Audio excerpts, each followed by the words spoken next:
بسم الله الرحمن الرحيم، والصلاة والسلام على أشرف المرسلين سيدنا مولانا محمد صلى الله عليه وسلم وعلى آله وصحبه وسلم أجمعين. إن شاء الله النهاردة هنتكلم في مادة أجهزة القياس. أول حاجة هنتكلم عليها الأدمة ذات المرونة. الأدمة زي ما أنت شايف كده دي مسطرة من الصلب أهي مدرجة. طبعا التدريج اللي فوق ده بالإنش اللي هي البوصة يعني، واللي تحت بالسنتي. الناس كلها عارفة إن السنتي 10 مللي طبعا. هنا هتلاحظ في تدريجة، يعني هنا كده الجزئية كده دي فيها تدريج. التدريج ده اللي احنا شايفينه ده 0 1 2 3 4 وهكذا. وهنعرف التدريج ده ازاي نقرا بيه. ده اسمه تدريج المرونية. طيب المسطرة من 0 1 2 وهكذا دي تدريج المسطرة. طيب ده الذراع بتاع الورقة، ده كده الذراع بتاع الورقة. الفك ده فك متحرك بيتحرك، وده ثابت مع المسطرة. الفك ده ثابت مع المسطرة.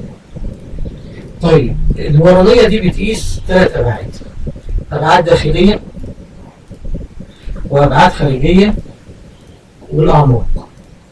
يبقى أنا عندي كده القدمة ذات الورانية زي ما أنت شايف كده، دول فكي قياس بيقيسوا الأقطار الداخلية، ودول فكي قياس بيقيسوا الأقطار الخارجية، وده بيقيس ساق بتقييس الأعماق، عايز تقيس الأعماق. طيب كل ما بتفتح الفك المتحرك ده بيتحركوا ناحية اليمين، الذراع ده بيكبر بيفتح أكتر بيقيس أعماق أكتر، والفتحة بين الاثنين دول بتزيد، والاثنين دول هي القراءة دي هي قراءة الايه؟ الأعماق. كل ده بتقراه عن طريق هي الورانية والمسطرة. ما بين الورانية والمسطرة هنعرف نقرا ازاي. يبقى ده كده ده فكي قياس الأبعاد الخارجية، ودول فكي قياس الأبعاد الداخلية، ودي الورانية، وده مسمار لتثبيت الورانية، بحيث قريت خلاص تربط المسمار بحيث ايه تبدأ تقرا القراءة بتاعتك. وده تدريج انش اهو يعني بوصة، وده تدريج مسطرة اللي هي بالسنتيمتر، وده كده بيقيس الأعماق، ده تدريج بالمتر متر والسنتيمتر. يبقى دي اسمها الأدمة ذات الورانية أو الباكوريس. ده بالنسبة لأول نقطة. النقطة الثانية عايزين نعرف ازاي نقرا، عايزين نتعلم ازاي نقرا. دلوقتي اللي فوق ده، اللي فوق مش هقول لك عليه ده كده، دون اسمه تدريج المسطرة. ده تدريج المسطرة. اللي تحت ده تدريج الورانية، اللي هو المستطيل ده كده تدريج الايه؟ الورانية. ادي 0 لحد 10، يبقى دي اسمها ورانية عشرية. طيب القراءة بتاعتها أول قاعدة بتقرأ على يسار 0 الورانية، على يسار 0 الورانية. يعني شوف الرقم اللي على يسار 0 الورانية، دي أول قاعدة، قراءة العدد بالمليمتر على يسار 0 الورانية أو بالبوصة، حسب ما أنت عايز تقيس بقى بالوحدة قياس مليمتر ولا بوصة. يبقى القاعدة قراءة العدد اللي على يسار 0 الورانية. هذه كده 0 الورانية اهو، ده كده 0 الورانية، ده كده 0 الورانية، يبقى ده كده 0 الورانية. 0 الورانية ده وهو ده نشوف العدد اللي على يساره بالمليمتر. دي القاعدة الأولى. القاعدة الثانية بتدور على خطين من الورانية والمسطرة متطابقين تماما، متطابقين تماما. هتلاحظ ان الشرطة بتاعة الورانية منطبقة مع شرطة من المسطرة، وتشوف هتدرجها رقم كام. الرتبة بتاعتها بتضربها في دقة الورانية، الرتبة بتاعتها بتضربها في دقة الورانية.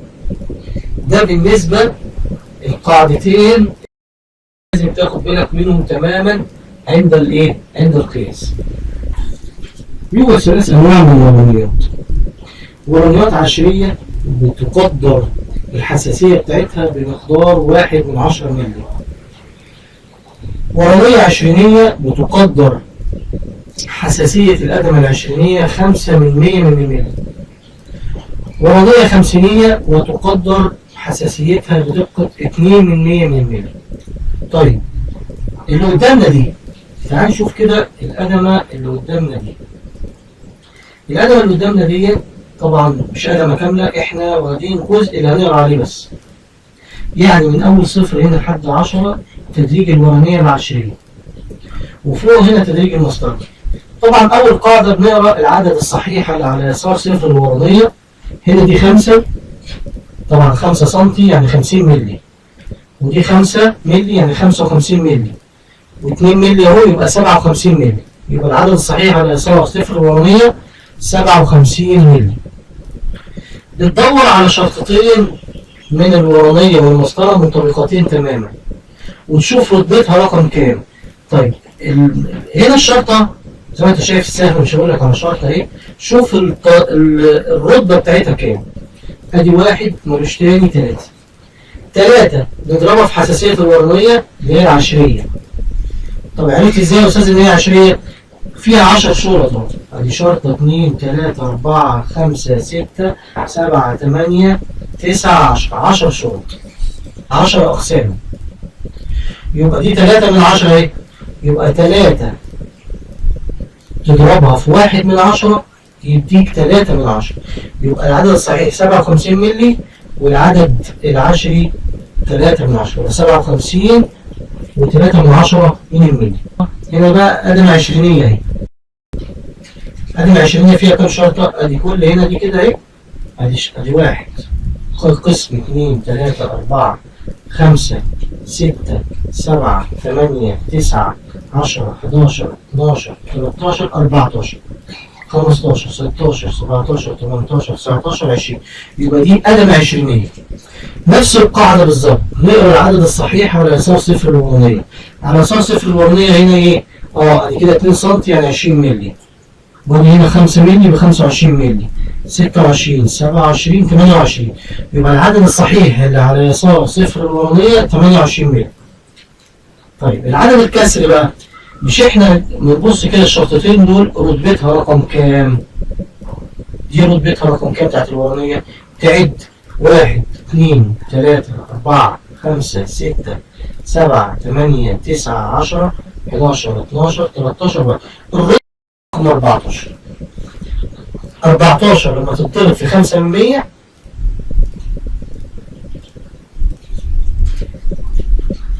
14 لما تضرب ب 5 من 100 اضرب كده على الآلة الحاسبة. 14 في 5 من 100 14 في 5 من 100 يديك 7 من 10.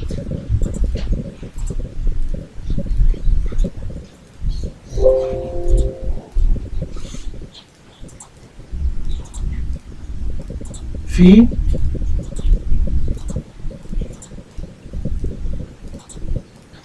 يبقى اداني 7 من 10.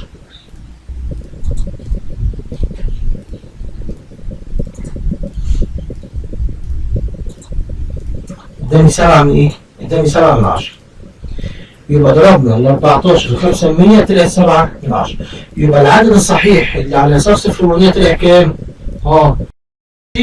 وهي 8 مللي، 2 سم ب 20 و8 مللي يبقى 28. يبقى العدد الصحيح 28 مللي. ادي 28 مللي. طيب العدد العشري اللي هو اللي بنقراه على الورانية، رتبة الورانية اللي من طبقة 14 ضربناها في حساسية الورانية 5%. 14 في 5% طلعت 7 من 10. يبقى القراءة 28 و7 من 10 من 100. وهذه الطريقة في القراءة تستخدم في جميع أنواع القدمات على اختلاف أنواعها، مثل قدمة قياس الأعماق وقدمة قياس الارتفاعات. بصفة عامة اللتين سيأتي ذكرهما بمزيد من التفصيل في الشروحات اللي جاية بعد كده. طيب تعالى نشوف القراءة دي برضه. هنا دي 1 مللي، 1 سم يعني 10 مللي، وادي 5 يبقى 5 و10 يبقى 15 مللي. وادي شرطة يبقى 16 مللي. كام؟ 16 مللي. 16 مللي ده العدد الصحيح اللي على يسار صفر الورانية. بندور على شرطتين مطابقتين تماما. بندور على شرطتين مطابقتين تماما. لأنها الشرط رقم كام؟ شوف هنا الشرطة ايه بتاعت رقم 8 رديتها 8 مع شرطة قدامها. بس دي أدمة عشرية لأنها 10 أقسام. اللي فاتت دي كانت 20. يبقى 8 في 1 من 10 طلعت 8 من 10. يبقى الأدمة العشرينية بتضرب رتبة الشرطة المنطبقة من الورانية في حساسية الورانية اللي هي كام؟ 5%. طب الأدمة العشرية نفس الطريقة، رتبة الشرطة المنطبقة من الورانية في حساسية الورانية اللي هي كام؟ 1 من 10. طيب الورانية دي هنا كده ورانية خمسينية. الورانية اللي قدامنا دي كده ورانية خمسينية، يعني من 0 لحد 50. كل شرطة هنا زي ما انت شايف انت كده ادي 1 وش تاني 3 4 5 6 7 8 9 10. كل واحدة فيهم 5 أقسام يبقى 5 في 10 50. دي ورانية خمسينية. يبقى خدنا الورانية العشرية 10 أقسام، الورانية العشرينية 20 قسم، الورانية الخمسينية 50 قسم. طب العشرية دقتها 1 من 10، العشرينية دقتها 5%، الخمسينية دقتها 2%. بتشوف الشرطة المنطبقة رتبتها رقم كام تضربها في 2%. ده بالنسبة لأنواع القدمات من حيث الدقة. والسلام عليكم ورحمة الله وبركاته.